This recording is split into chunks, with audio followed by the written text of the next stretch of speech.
I'm Devin, I'm Sebastian. Today we are going to check out our school, the Renaissance Valley Academy. Hi, I'm Nakia Hovey, the principal here at Renaissance Valley Academy in beautiful San Jacinto, California. So our vision here at Renaissance Valley Academy is to not only empower our parents to be active participants in their children's educational career, but also to empower our students. The luxury of the programs that we run is that we have the flexibility and freedoms to really tap into our kids' talents and their interests and their passions, and then guide our instruction around that. And that's where we pull in that personalization piece. We follow the same state standards as everyone else. We just have the flexibility to do it in creative ways that are really going to pull our kids in and engage them every day. So we have students with various interests, and one student she loves fashion, she loves design, she's an amazing artist, and so when we're learning about the Renaissance, maybe she can take her project into a way where she's looking at what people wore and what it meant about them. And that seems, maybe it's a shallow content, but it's not, because that means what the trade was like, what was available, what different social groups, what it said about them. And so she's looking at costumes and she's finding out in-depth information about the times and the people who lived then. So that's exciting, and that's real personalization. Recently, Springs Charter Schools as a whole tapped into mastery-based learning and grading. We created a rubric where we still score students, but it's on a 4-3-2-1 scale, and each of those numbers represents what students are capable of doing, whether they need support, whether they can do it independently, or they're going above and beyond what grade level work would look like, and they're really challenging themselves to go to the next level. Mastery is definitely a new thing for our parents and for our students, and even for us as the teachers and educators. I can now talk to a student and they understand, well, I did well here and this is why, but I'm still struggling here. So we're having more conversations specifically about what students are learning and how they are grasping that information and if it's rigorous enough for them. And it's great because it guides our teachers in a way to really personalize their instruction for each student based off of the levels that those students are falling into. Mastery grading in the context of English language learning and English language arts is more of allowing the student to really figure out where their area of need and area of struggle is. And so my job as the teacher is to really find each method and modality of those students and figure out where they flourish, and more importantly kind of fill in the gaps and kind of bring them up. Actually, a lot of the teachers have inspired me. They're like, I see you and I think you can do more, and I have.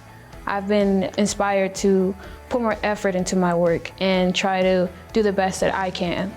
And it's led to me kind of figuring out what I wanted to do. I'm enrolled in an engineering course right now and it's going pretty good. I like what I'm learning, so that may be what I do after high school.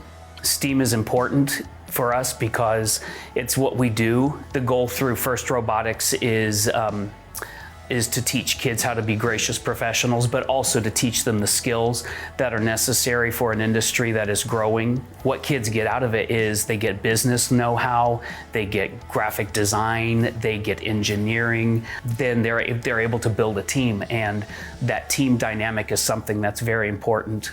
Brian Bailey has spearheaded our robotics program. Really seeing the passion that he has sparked in our students. We have had kids from middle school stay with robotics and then become interns all the way up to senior year. And every year we go out to UC Irvine for this international robotics competition, and it was mind-blowing for me, like to see these machines doing all these crazy things and to know that our kids built that. I think what makes my job most awesome is probably the fact that I work with a really dynamic staff.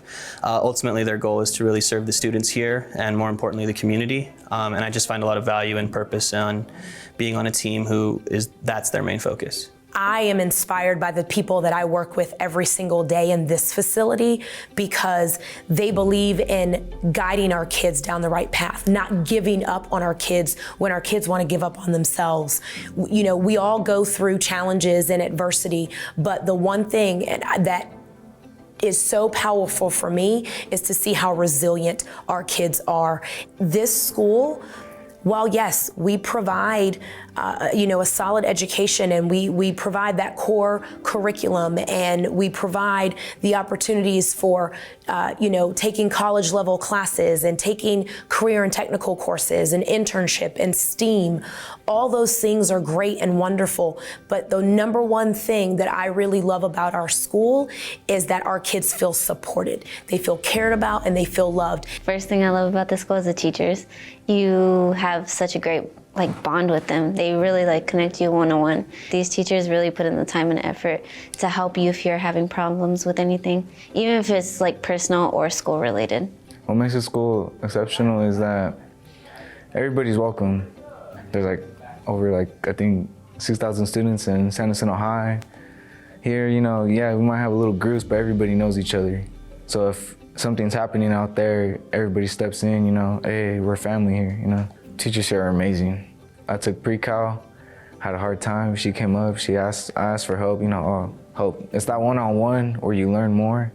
And I feel like you get a better opportunity of that than at a regular public school. Having started as a teacher and now working as an administrator, I can say from the beginning to now, it's the heart. The heart of the staff, the heart of the students, and just the heart of the whole organization is what makes this great. We're not your typical school. We don't have kids that come in that are typical students, and it makes it more of a family. There's a huge expectation on teachers across the country. I believe that if we can still tap into a student's social emotional needs and start there, then we can really get kids to become those independent thinkers and learners, as opposed to just being the teacher, becoming a facilitator in the classroom and allowing kids to really tap into their own learning and become the teachers themselves. In order for kids to truly be successful, they have to experience failure. They have to know that there is gonna be a second chance and that there's always room for growth. And they know that if they make a mistake, we're still gonna love them. We're still gonna have their back. We're still gonna push them to be the very best version of themselves that they can be. And when they leave this school, they will walk across that graduation stage, and myself and every other staff member will be standing right there applauding their efforts, applauding their fight, and applauding their success. And that's why I do what I do. And that's why I love Renaissance Valley Academy, and that's why I love Springs Charter Schools.